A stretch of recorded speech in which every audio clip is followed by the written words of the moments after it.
Assalamualaikum warahmatullahi wabarakatuh. Perkenalkan, nama saya Deril Fiandra Surojo dari kelas MB4504 dengan nomor NIM 14012135525. Pada kesempatan kali ini, saya akan menjelaskan materi tentang mewujudkan keluarga Islami.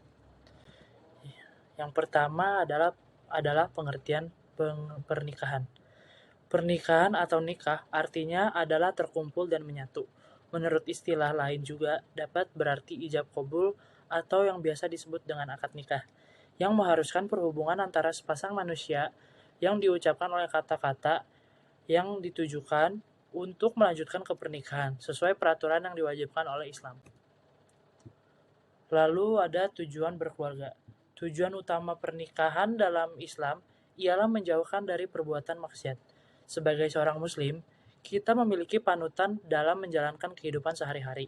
Alangkah baiknya bisa meniru yang diajarkan oleh Nabi Muhammad SAW.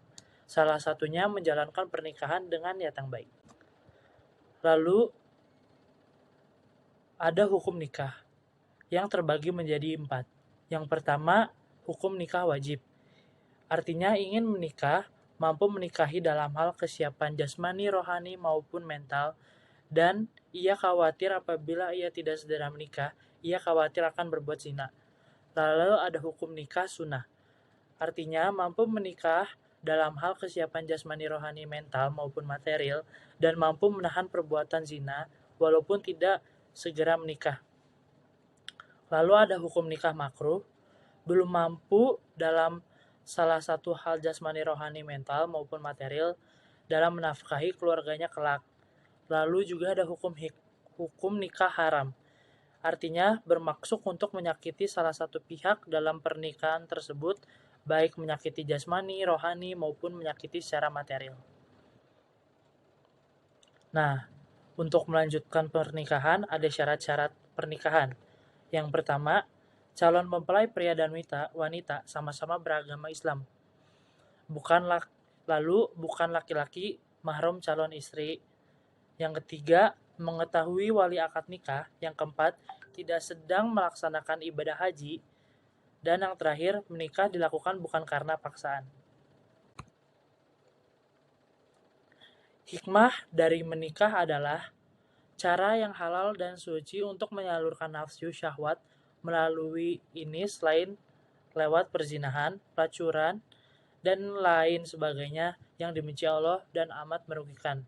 Lalu ada juga untuk memperoleh ketenangan hidup, kasih sayang, dan ketentraman. Lalu ada memelihara kesucian, dan yang terakhir melaksanakan tuntutan syariat. Nah, manfaat nikah sendiri, menikah dapat membuat kamu memiliki teman yang selalu ada. Hal ini akan membuatmu tidak kesepian, terhindar dari isolasi sosial, dan menjadi lebih bahagia sekaligus sehat. Menikah memang bermanfaat bagi kesehatan tubuh seseorang secara mental, rohani, dan jasmani. Nah, ada hukum menikah beda agama. Hukumnya dilarang karena pernikahan beda agama adalah akan merusak akidah. Lewat pernikahan seseorang akan mudah dipengaruhi imannya. Dari larangan tersebut, maka menikah dengan pria atau wanita non-muslim adalah haram, dan jika terjadi masuk dalam perbuatan zina. Nah, ada juga perintah menikah yang berbunyi, dan nikahlah orang-orang yang masih membujang di antara kamu, dan juga orang-orang yang layak menikah, dari hamba-hamba sahayamu yang laki-laki dan perempuan. Jika mereka miskin, Allah akan memberi kemampuan kepada mereka dengan karunia-Nya. Qs An-Nur ayat 32.